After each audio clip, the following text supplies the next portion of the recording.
माझं नाव आगतराव दत्तात्रय लोमटे, राहणार माळकरांचा, तालुका कळंब, जिल्हा धाराशिव। मी 4-5 वर्ष शेतातच राहतोय। जनावर, शेती, रानातलं बघतो आणि रानातच 24 तास थांबत असतो। आज दुपारी 5च्या दरम्यान शेरड सोडलेली होती।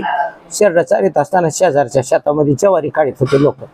तिथून तिकडच्या माणसांनी दगड हाणून त्याला पळवून लावलं। मी बेसावत होतो, माझ्या येईल असं मला वाटलंच नाही। अचानक माझ्या अंगावर आलं आणि माझ्या सगळं 1 तासभर माझ्यावर हल्ला केला। त्याच्यामध्ये माझे 2 बोटं निकामी झाले, ती एक हाताला चावले, डोक्याला चावले आणि 12 महिने त्रास आहे फिरत्या जनावरचा आम्हाला। 1 दिवस नाही, 2 वर्ष झाला अशी फजिती आहे। तुमचं किती वेळ तुमच्या दोघांचं 1 तास 1.5 तास झटापट झाली माझी आणि त्या प्राण्याची। हो, 1.5 तास हे करून नंतर पुन्हा शेवट मग खाली पडल्याच्या नंतर निघून गेलं। 2 हात? हा, 2 हात।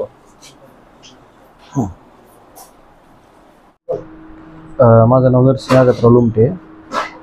वडील शेतामध्ये शेळ्या चारत असताना अचानक रानडुकरात हल्ला झाला। तर वडील एकटे होते, आसपास जरा दूरपर्यंत लोक होते, परंतु लेडीज असल्यामुळे जवळ येऊ शकले नाहीत। वडील आणि त्या रानडुकरामध्ये तब्बल 1 तास ते 1.5 तास झटापट चालू होती। नंतर वडिलांनी खूप मोठा आवाज केला, नंतर ते पळून गेलं। त्यामध्ये वडिलाचे 2-3 बोटं त्याने खाल्लेले आहेत आणि शेजारच्या पण शेतकऱ्यावर हल्ला झालेला आहे। 2 म्हणजे काल आज 2-3। तर वन विभागाला माझी अशी विनंती आहे की जे जीवितहानी करणारे जे वन प्राणी आहेत आमच्या भागामध्ये, त्यांची काहीतरी सोय करावी।